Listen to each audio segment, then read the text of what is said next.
साथियों, सलाम, नमस्ते, सत श्री अकाल और जय भीम जोहार। साथियों, अब झारखंड पुलिस फिर से अपने इकबाल का गिराफ बढ़ाने पर उतावली है और इसकी पुष्टि भी हालिया घटनाओं में होती। आपको पता है कि संजय सेठ सांसद है, यहाँ के केंद्रीय राज्य रक्षा मंत्री भी, उन्हीं के घर के पास गोलियां चलती और जख्मी होता है एक व्यक्ति, हालांकि दम तोड़ देता है अस्पताल में इलाज के दौरान। मैं भार्गव सिंह की बात कर रहा हूं दोस्तों। पुलिस ने आधे घंटे के अंदर जो मास्टरमाइंड था विजय टेटे, उसको गिरफ्तार किया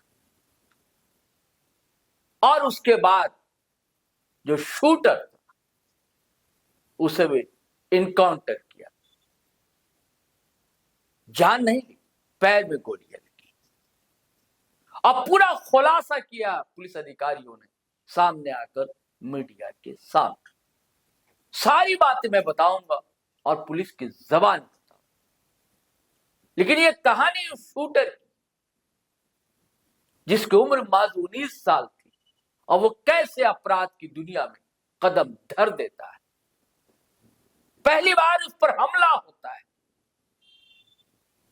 फिर वो हमला करता है, जेल जाता है।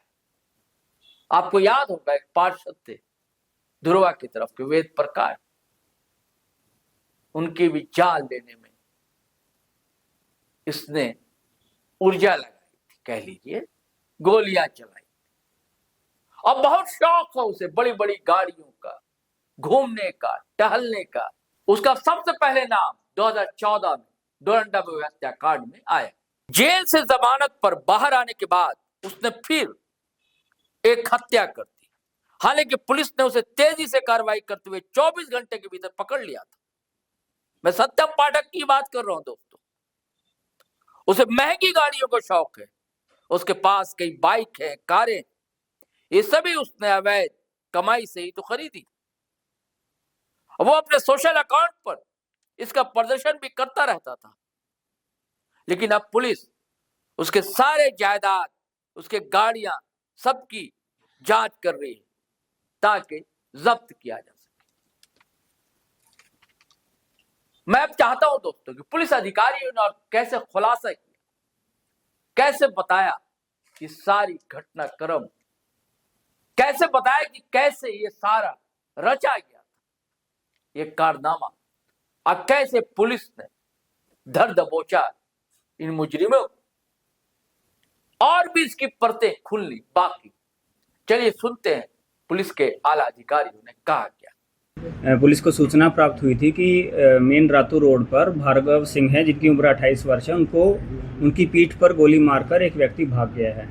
उसके बाद तुरंत पीसीआर और माइक तथा थाना प्रभारी घटनास्थल पर पहुंचे। उस घटनास्थल के आसपास के सीसीटीवीज का भी निरीक्षण किया गया। साथ ही साथ जो विक्टिम थे उनको हॉस्पिटल ले जाया गया। हॉस्पिटल में इलाज के दौरान जब उनको सिटी हॉस्पिटल में जब लेकर गए तो वहाँ उनके द्वारा, जब वो होश में थे तो उनके द्वारा जानकारी दी गई कि एक व्यक्ति हैं विजय हेनरी टेटे, उनके द्वारा उनको गोली मार दी गई है। तथा उन्होंने ये भी बताया कि उनका एक ज़मीन विवाद था, रातू में कोई ज़मीन है, उसको लेकर उनका कुछ पैसे का विवाद था। तो उस ट्रांजैक्शन के विवाद को लेकर उनकी पहले भी उनसे बहस हुई थी और उन्होंने उनको बोला भी था कि अगर तुम नहीं मानोगे तो तुमको गोली मरवा दूंगा।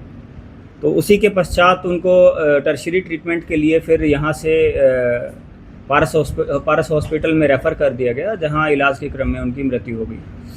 तो जब उनकी मृत्यु हुई तो उससे पहले जब पुलिस ने बयान ले लिया था तो मेन एक्यूज्ड जो था, सिंस वो काफ़ी गंभीर हालत में थे और उनके डेथ से पहले एज अ डाइंग डिक्लेरेशन उन्होंने विजय हेनरी टेटे का नाम दिया था।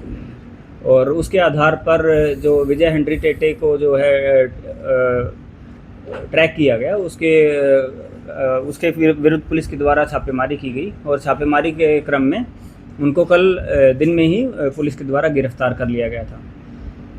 उसके पश्चात क्या हुआ, उसके पश्चात ऐसा वरीय पुलिस अधीक्षक महोदय के निर्देशन में एक एसआईटी टीम का गठन किया गया, जिसमें जो एसआईटी टीम को जो हेड कर रहे थे वो सहायक पुलिस अधीक्षक कोतवाली निखिल राय उसको हेड कर रहे थे। और इनके द्वारा आगे जब सीसीटीवी की जांच करवाई गई, जो लोग हैं, जो रास्ता जो शूटर है उसने जो रास्ता फॉलो किया था, वहाँ अलग अलग लोगों के बयान लिए गए। तो और लोगों ने फिर खुलकर लोग सामने आए, लोगों ने बताया कि जो मेन एक्यूज जो है, जो मेन शूटर जो है, उसकी पहचान की गई। और पहचान करने के पश्चात कल शाम से ही लगातार मल्टीपल टीम्स के द्वारा अलग अलग जगह पर छापेमारी की गई। उसी क्रम में ये चीज़ सामने आई कि वो झारखंड से भागकर बक्सर बिहार जाने की फिराक में हैं।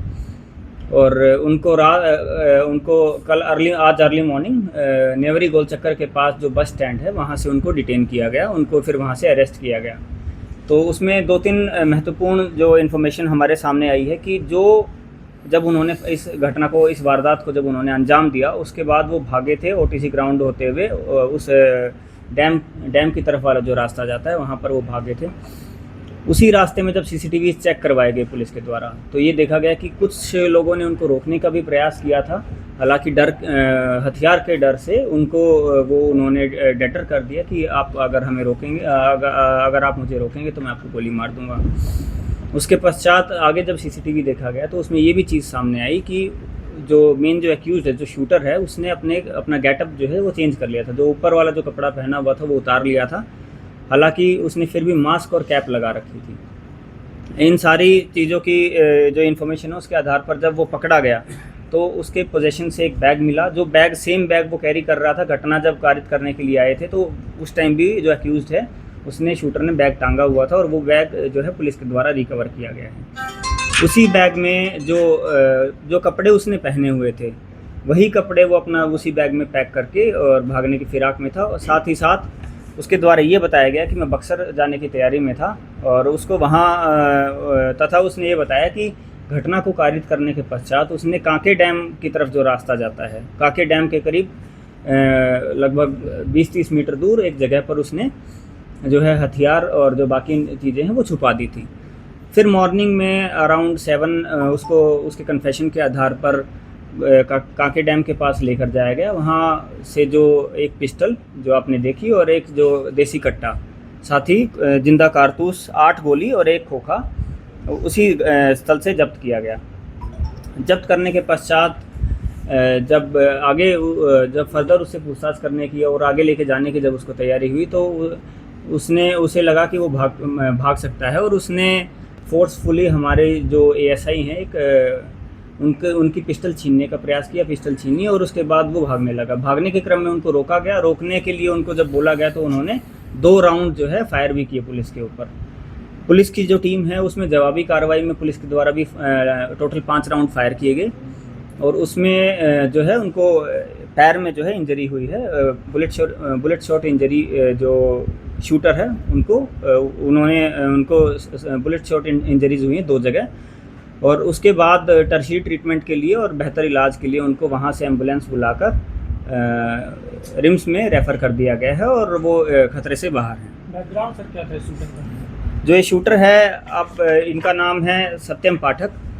ये काफ़ी केसेस में इन्वॉल्व रह चुके हैं। ये 2014 से ये एक्टिव हैं, 2014 इनफैक्ट 2012 से एक्टिव हैं। ये 2012 में कोतवाली थाना कांड संख्या जो पंडरा एरिया में ही उस टाइम जो पड़ता था, घटनास्थल उसका पंडरा एरिया में ही था और ये पंडरा के ही रहने वाले हैं। उस टाइम ये आर्म्स एक्ट के केस में, अटेम्प्ट टू मर्डर के केस में जेल जा चुके हैं पहले 2012 में। उसके पश्चात 2014 में अरगोड़ा थाना अंतर्गत एक आर्म्स एक्ट के केस में ही, आर्म्स एक्ट और मर्डर के केस में पहले फिर से जेल जा चुके हैं। उस टाइम कोई एक शक्ति सिंह हत्याकांड हुआ था, उस वारदात को इनके द्वारा अंजाम दिया गया था और उसमें भी ये एज अ मेन शूटर ये इन्वॉल्व थे। उसके पश्चात 2024 में लगभग 2 साल पहले जो एक काफ़ी वार्ड पार्षद थे वेद प्रकाश, उनका जो बहुचर्चित हत्याकांड हुआ था, उस वारदात में भी जो मेन शूटर का जो रोल जो था वो भी इनका ही था और उसमें भी इनको गिरफ्तार करके पुलिस के द्वारा जेल भेज दिया गया था। सर कितने पैसे दिए गए थे शूट करने के लिए? बेटे और ये शूटर्स दोनों एक कैसे हुए, क्या कहानी बनी, क्या प्रलोभन दिया गया? उस तथ्य के ऊपर जो है पूछताछ अभी जारी है, चूँकि जैसे ही इनको अरेस्ट किया गया, अरेस्ट करने के बाद इन्होंने बताया कि मेरे पास वेपन्स हैं। वेपन्स के लिए फिर इनको जो रिकवरी के जब लेके जाया गया तो इन्होंने ये घटना कारित करने का दोबारा से प्रयास किया। तो इनको हॉस्पिटल में रेफ़र कर दिया गया है। और रेफ़र करने के बाद हमारी टीम जब जांच के लिए पहुंची तो अभी उसमें पूछताछ में थोड़ा हमें समय लगेगा। और हालांकि ये चीज़ की पुष्टि हुई है, इन्होंने स्वीकार भी किया है कि मैंने जो है मैंने उसे गोली मारी है। उसने अपने ये अपराध को स्वीकार कर लिया है। इसमें जो ट्रांजैक्शन की या जो आप लोगों के सवाल होंगे कि कितने पैसे में जो हुआ है, कितने पैसे में नहीं हुआ है, उसके बारे में प्रिलिमिनरी एविडेंस आ रहा है कि इनकी चूँकि जो सत्यम पाठक है वो भी इस कारोबार में, ज़मीन के कारोबार में इन्वॉल्व होना चाहते थे और वो किसी न किसी तरह से इन्वॉल्व होने के जब भी एंट्री करने का जो प्रयास करते थे तो उनके साथ जो विक्टिम जो हैं भार्गव सिंह, उनके साथ उनकी हल्की फुल्की कहासुनी पहले भी हुई थी। तो हो सकता है कि विजय हेनरी टेटे और सत्यम पाठक ने मिलकर इस कॉन्स्पिरेसी करने के पश्चात इस घटना को कारित करवाया। और फर्दर जो इन्वेस्टिगेशन जो पुलिस के द्वारा किया जा रहा है उसके बाद आप लोगों को जब नए तथ्य सामने आएंगे आप लोगों को उसके बारे में जानकारी दी जाएगी। टेटे का सर बैकग्राउंड क्या है? टेटे जो है वो क्या है? विजय हेनरी टेटे भी ज़मीन कारोबारी हैं और वो जो विक्टिम जो थे भार्गव सिंह वो भी ज़मीन का ही कारोबार करते थे। और इनका जो एक प्राइवेट ट्रांजैक्शन था जिसके बीच में उनके बीच में विवाद हुआ। एक और चीज़ सामने है कि इन दोनों में से किसी ने भी पुलिस को सूचित। साथियों, आपने सारी कहानियां सुनी, यही तो जनता चाहती कि आपका इकबाल बुलंद रहे। पुलिस के आला अधिकारियों, आप सुन रहे हैं तो आपके लिए, आपसे जनता घबराए नहीं, डरे नहीं, हिम्मत रखे, हौसला रखे कि कप्तान साहब है ना, कुछ नहीं होगा। और डर हो अपराधियों के बीच हो, दहशत होनी चाहिए आपकी कि वो कोई भी अपराध करने से पहले 100 बार नहीं 1000 बार सोचे कि नहीं भैया अगर हमने ऐसा कर दिया तो फिर क्या। चलिए साथियों, चलते हैं, फिर नए वीडियो के साथ हाजिर रहेंगे। आपसे गुजारिश है कि अगर आपने हमारा चैनल सब्सक्राइब नहीं किया तो कर लीजिए। वीडियो हमेशा की तरह धड़ाधड़ फटाफट खटाखट शेयर कीजिए, लाइक कीजिए, कमेंट कीजिए। आज्ञा दीजिए, इजाजत दीजिए। जय हिंद, जय भारत।